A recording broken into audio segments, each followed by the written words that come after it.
आज गोटे सुंदर विषय रे आलोचना करबा। अनेक आमको प्रश्न पचारथिले जे सगुण शास्त्र उपरे आपण किछि वीडियो बनांतु जे कि सगुण शास्त्र रे कोन लिखा है।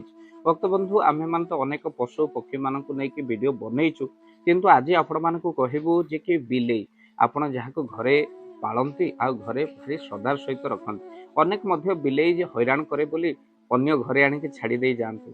आ आपण माने कहंती बिलेईटा कोठी थिला के जानी आसी घरे भारी हैरान करुच्ची। से बिलेई जदि आपण देहरे घसी हुए तो आपणकर कौन शुभ फल मिले कि बिलेई जदि आपणकर घरे रहे कि पिला छुआ जन्म करे तो कौन अशुभ फल मिले कि ये संपूर्ण कथा को ये वीडियो रे आपण माने जानि परिबे। भक्त बंधु आज बिलेई उपरे ये वीडियोटी अनेक तथ्य रही सगुण शास्त्र जहाँकि आपण मान आगे आम मैंने रखू, जहाँ शुणला आपण मान निश्चिंत आनंद लगे कहीं अनेक कथा आपण मैंने जापर।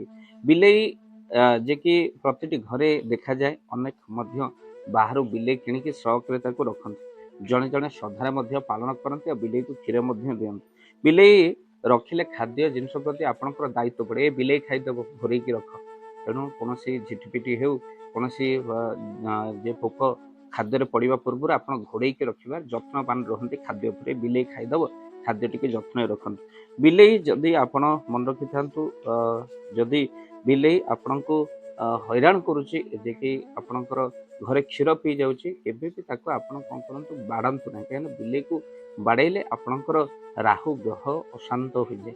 आउ भक्तबंधु बिलेई को आपण माने कष्ट दिंतु ना। एमती कि बिलेई को घौड़ातु पार्टी करंतु किंतु कष्ट देला जड़े जड़े इलेक्ट्रिक करेन्ट लगे दियंती, एमती कि बिलेई को बाड़े छोटा कर दियंती, एमती बहुत हैरान बिलेई को करंती। तेणु सेमिति करंतु ना, बिलेई को अनेक मारंती जहाद्वारा से बहुत खराब होता है। कहीं बिलेई मरीगले लुण दे पोती सत्कार करिवार मध्य नियम रही। बिलेई को मारले महापाप। आउ आपण जानते मूषा जदि मारिब के इच्छा मंजारी पालिब, अर्थात मंजारी कहले आपण माने जानते बिलेई जे कि मूषा को बाड़े मारंतु नहीं, बरं बिलेईटी रखंतु मूषा मारिबारे सहाय। एमिति कि देव मंदिर मध्य बिलेई को जे कि जोगमाया बोली मध्य कहा जायछि जे जोगमाया मंजारी रूप में रहिबे। अनेक देव मंदिर बिलेई रहे कहीं कौन देव मंदिर जो ठाकुर वस्त्र अच्छी मूषा काटी नष्ट करदिए।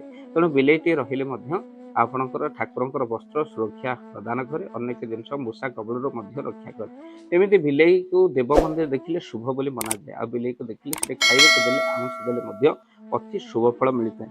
केवल सेतिक नुह, बिलेई जहाँ घर को आसे ताहार बहु उन्नति होता है। हठात बिलेईटे घर को आस उन्नति होता है, किंतु बेले बेले आपणकर बिलेई अपरिष्कार करे जे कि तार लोम आपणकर बहुत विष होता है, जहाँकि खाद्य पड़े आपणकर श्वासजनित रोग बाहर। एमती कि बिलेई बारंबार कांथरे परिश्रा करके घर दुर्गंध सृष्टि करता से आप बिलेई को घृणा करते। किंतु बिलेई घरे जदि छुआ दिखती जानतु अतिशय शुभ। सगुण शास्त्र लिखाई अतिशय शुभ होता है बिलेई जदि घरे छुआ जन्म करे।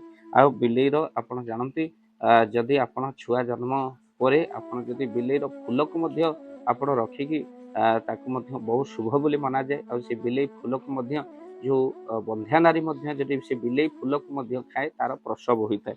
एमती कि बिलेई जदि आप देखते रास्तार जाऊा समय अनेक अशुभ बोली मना जाए, किंतु मन रखि था बिलेई ये अशुभ बोली मना जाए। गाड़ी अटकई दिखती बिलेई क्रॉस कले रोड अटकई दिखते, कारण बिलेई पछरे हठात अनेक कुकुर गुठाई था।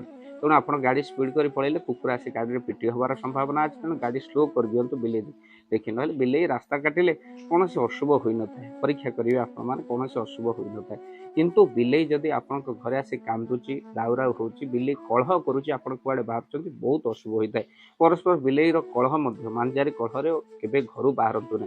हठात आप बाहर दुईटी बिलेई परस्पर भितर कली करुँच बा कामड़ा कामड़ी होती केबे घर बाहरतुनि किसी समय रही जातु राम नाम जप करंतु, कहीं यह अशुभर संकेत। तत्सहित बिलेई के आपणकर मन रखि था गोटे जे कि सबुठु से कि परिष्कार जो प्राणी कहीं जी जिते झाड़ा सी बसे से कौन करे ना से झाड़ा को घोरऊ थाए। जे पर्यंत झाड़ार गंध बाहर को आसु थाए से पर्यंत बिलेई घोरऊ थाए पुणी शुंगु थाए। अर्थात जिते परिष्कार बिलेई होता है आ देहरे टिके कौन लगिगले से चाटी होते परिष्कार करें। आउ भक्तबंधु यही बिलेई जदि आपण देहरे घसी हुए तो मन रखि था बिलेई जदि देहरे घसी हो रोग देहरु नहीं जाए। मन रखि था सगुण शास्त्र लिखाई कि बिलेई आपण देहरे घसी हेले आपण रोग ବିଲେଇ ନେଇଯାଏ ଆପଣଙ୍କ ଦେହର ରୋଗ ମଧ୍ୟ ଭଲ ହୋଇଯାଏ। ଏମିତିକି ବିଲେଇ ଆପଣଙ୍କର ଦେହରେ ଘଷିଲେ ଆପଣଙ୍କର ଆୟୁଷ ମଧ୍ୟ ବୃଦ୍ଧି ହୋଇଥାଏ। ବିଲେଇ ଦେହରେ ଯଦି ଘଷି ହୋଇଥାଏ ଜାଣନ୍ତୁ ଯାହାକୁ ଶ୍ରଦ୍ଧା କରେ ବିଲେଇ ତା ଦେହରେ ବିଲେଇ ଘଷି ହୋଇଥାଏ।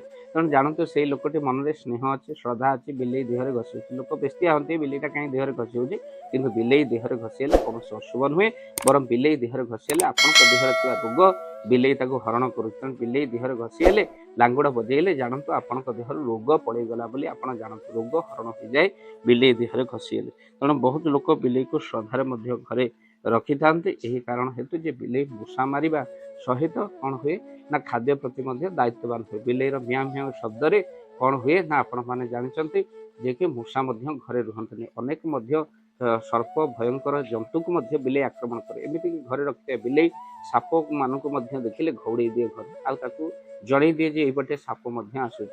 ଆଉ ମନେ ରଖିଥାନ୍ତୁ ବିଲେଇ ଯଦି ଆପଣ ଘରେ ରଖିଥାନ୍ତି ତ ମନେ ରଖିଥାନ୍ତୁ ଆଉ ଗୋଟେ ମଧ୍ୟ ଆପଣଙ୍କର ଲାଭ ହୋଇଥାଏ। ଯେ ଲାଭ ହେଉଛି ଏଇଆ, କ'ଣ ବିଲେଇ ମଧ୍ୟ କ'ଣ ନା ଘରେ କୌଣସି ଦୁଷ୍ଟ ଆତ୍ମାକୁ ମଧ୍ୟ ପ୍ରବେଶ କରାଇ ଦିଏ ନାହିଁ। କାହିଁକି ନା ବିଲେଇ ଜାଣିପାରିଥାଏ ଯେ ଘରେ କୌଣସି ଦୁଷ୍ଟ ଆତ୍ମାକୁ ଦେଖିଲେ ସେ କ'ଣ କରେ ନା ତାର ଭୟଙ୍କର ପଞ୍ଝାରେ ମିଆଁ ମିଆଁ ତାର ଆପେ ଆପେ ହୁଏ। ତେଣୁ ବିଲେଇ ଯେହେତୁ ଷଠୀ ଦେବୀଙ୍କର ବାହନ ମଧ୍ୟ କୁହାଯାଏ, ତେଣୁ ବିଲେଇକୁ ଦେଖିବା ମାତ୍ରେ କ'ଣ ହୁଏ ନା ଦୁଷ୍ଟ ଆତ୍ମା ପଳେଇ ଯାଇଥାଏ। ଭକ୍ତବନ୍ଧୁ ବାଘ ନ ଦେଖିଣ ବିଲେଇ ଦେଖ, ସେଥିପାଇଁ କୁହାଯାଇଛି ଯେ କି ଆପଣ ବିଲେଇ ମଧ୍ୟ କୁହାଯାଏ ଯେ କି ବାଘ ଭଳି ମଧ୍ୟ ଦୁଷ୍ଟ ଶକ୍ତି ଆତ୍ମା ଉପରୁ ସିଏ ଲମ୍ପ। ରାତିରେ ବିଲେଇ ଶୁଏ ନା, ତେଣୁ ସେଥିପାଇଁ ଦୁଷ୍ଟ ଆତ୍ମା ମାନେ ଘରେ ମଧ୍ୟ ପ୍ରବେଶ କରିପାରନ୍ତିନି। ଏହା ହେଉଛି ତାର ପ୍ରଭାବ।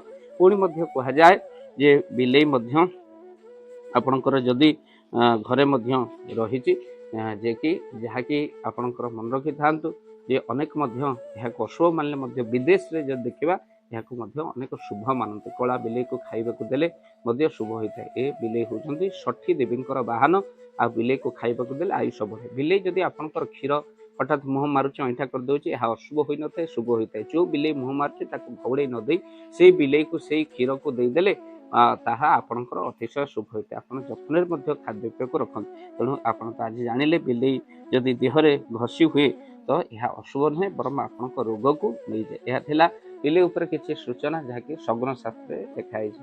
ଭକ୍ତବନ୍ଧୁ ଏ ଭିଡ଼ିଓକୁ ସେୟାର ମଧ୍ୟ କରିବେ, ଆଉ ଚ୍ୟାନେଲରେ ଯଦି ନୁହେଁ ଚ୍ୟାନେଲକୁ ସବସ୍କ୍ରାଇବ୍ କରିଦିଅନ୍ତୁ। ଜୟ ଜଗନ୍ନାଥ, ଜୟ ପଞ୍ଚ।